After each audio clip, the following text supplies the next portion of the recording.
As a car enthusiast, keeping your car clean at all times is a point of pride.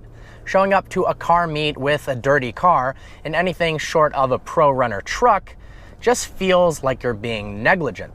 Now, I'll admit, there are times and there are instances where washing your car yourself and spending a lot of time on it are challenging. For one, if you live in an apartment complex and you don't readily have access to a hose in a driveway like you would if you had a house, it's harder to wash your car. Two, sometimes you're super busy and at the last minute you decide, hey, I want to go to a car meet, or oh man, I'm late to a meeting, but I don't want my car looking like this. What are your options? You do have to be careful, however, because car washes can be very dangerous to your car, especially depending upon what type it is. Anecdotally, unfortunately, I once took my BMW M5 through an automated car wash.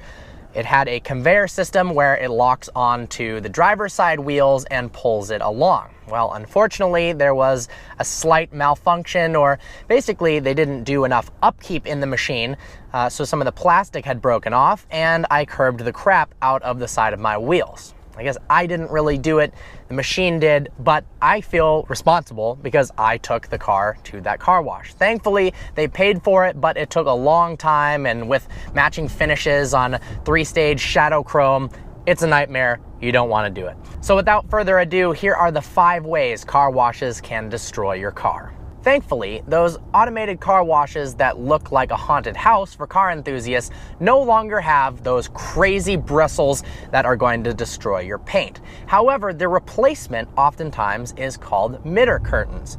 Now, these curtains are soft cloths that run back and forth or side to side across your car to get the dirt off via friction. It's very hard to get dirt off just by spraying it with water, spraying it with soap, and then water again.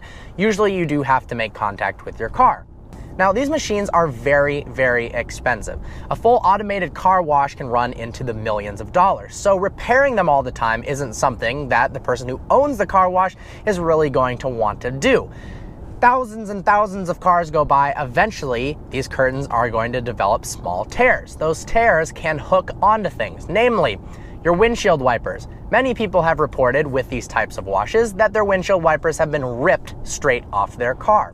Also, if you have the shark fin antenna on the roof of your car, like on almost all BMWs, those have been removed as well. Another thing is, when there's rips and tears, and even not, if a muddy car goes through, there's going to be rocks and debris that can stick to these cloths and scratch your car. Now, people that own car washes will say, well, we're using so much soap and water that it'll develop a barrier between the cloths and your car, but there is no barrier great enough to help you from a giant rock or even tons of little tiny rocks scratching the hell out of your paint.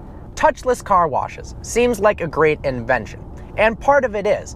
Usually there's no conveyors, so you're not going to curb your wheels, and oftentimes the machine goes around your car on rails so that it never actually comes in contact in any way other than with soap and water. The problem is, and it really makes a lot of sense when you think about it, it's really hard to get dirt off by just spraying soap at the car.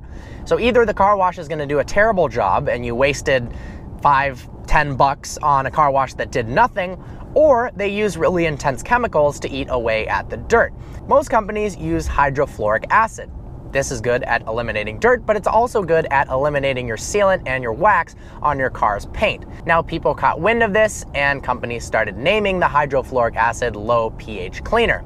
It's the same thing, and it is not good for your car. As I mentioned in the beginning, the conveyor systems are one of the worst contributors to damage to your car. Now, in theory, they have these plastic guards that prevent damage to your wheels. If you have high-profile tires, it's possible it'll just come in contact with rubber. But if you drive anything normal, anything smaller than a full-size SUV, or even an SUV with lower profile tires and wheels that you care about, it is not a good idea. The reason being, like I said before, these machines are expensive. Maintenance is expensive. They're not going to be replacing the guards at all times. And when the guard wears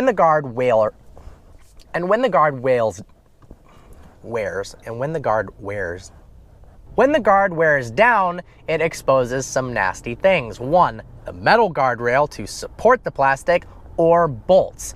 You have to remember there's tons of people that don't care as much about their wheels, so they might drive really close to the side of the conveyor and crack the plastic, and exposing really sharp objects. That's what happened to my car. It wasn't in the beginning where it funnels you into the correct position. Obviously, that could be a contributor. It was actually in the middle of the car wash in a spot that you can't see unless you were to turn the system off and walk through it. But there was a very intense jolt to the side of my car, and alas, the paint came off the wheels. If you're going to take a gamble, take a look at your wheels before and after the wash, but chances are even if something does happen, it's going to be a major pain in the ass to actually get it fixed, whether or not they actually pay for the repair. Of course, they probably get people all the time coming in pretending there's damage to their car, and if they gave everyone money who claimed damage, they would go out of business. Just avoid them. One of the biggest problems with car washes is actually water spots. Those lovely air dryers at the end try their best, but chances are they're not going to get all the water off. Usually not even close. Now, when the water spots dry, one, they make your car look absolutely horrible, especially on a black car. Water spots can make it look worse than if it was dirty before the wash. But two, if left alone long enough, say you're in a rush, you wash your car, sometimes water spots can actually cause etching in your paint and are almost permanent. You'd have to get an actual detail and get them buffed out, which really defeats the purpose of spending money on a wash. So, what do? Once you're done with the car wash, if you choose to do that, which at this point, not sure why you would, dry your car off with microfiber towels to eliminate the ugly looking and potentially dangerous water spots. Believe it or not, one issue at car washes is people. At nicer car washes, often people are employed to do a hand wash after the car wash, sometimes even a full hand wash. The problem is, people often make mistakes. One being using the same towel over and over again on multiple people's cars, or dropping the towel, not thinking about it, picking it up, and continuing to dry the car with rocks now loaded up into the microfiber towel. Other times, they just don't do a very good job. I've had wheels hand washed before and they didn't get any of the brake dust off whatsoever, and it was just a plain waste of money. So what's the solution to all this? Well, one option is to do some research, get some car care products, and wash your car yourself using proper methods with 2 buckets and all that. We might actually make a video on that with our friend Matt, who runs a detailing company, to show you how to properly wash a car. The other option is, and these are pretty common, booth washes where you can do it yourself. You drive in, it's got 3 walls, and then you've got a hose that has different settings. Now, you can spray it with water and then even use your own soap if you want, or you can use the soap they have, and you can use your own microfiber towels so you can make sure the wash is just how you like. It actually gets cleaned well, and you can prevent the damage of having a conveyor belt or having those miter curtains scrape on your car. With that, I hope you found this video informative. Like always, please browse our channel and subscribe. I look forward to seeing you next video.